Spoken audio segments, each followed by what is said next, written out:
I don't work things up like this on patient messages either, even though it seems so simple. But let me just put a few different perspectives, I guess, into play for you. First is it's going to take time no matter what to go into the patient's chart, just kind of remember, who they are, what's going on, order the lab, send it, message them back. Minimum, that's like what, 5 minutes, which doesn't seem like a lot on the surface, but you have thousands of patients, right? So what if a bunch of different people needed this? And again, this is not something you have allotted time for in your schedule because it's not a paid service, because it's not something insurance reimburses for. Second, what if it's not like a UTI?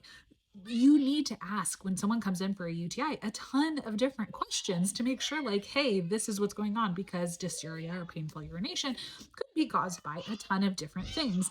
Also, you're accepting liability through initiating that conversation for treating that person, because then what if it comes back positive? Then you're going to have to call in an antibiotic for them, make sure it's the right one.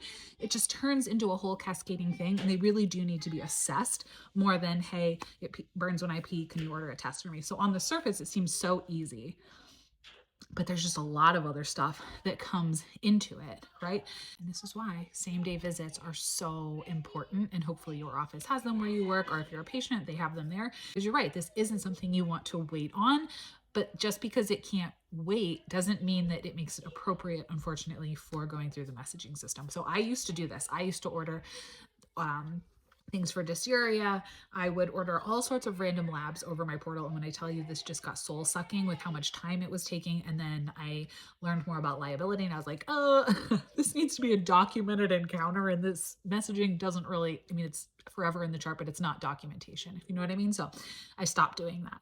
And again, it didn't make people happy, but you have to protect your license at the end of the day and give people the quality of care that they deserve. Thanks for the good question. If you have any more, let me know.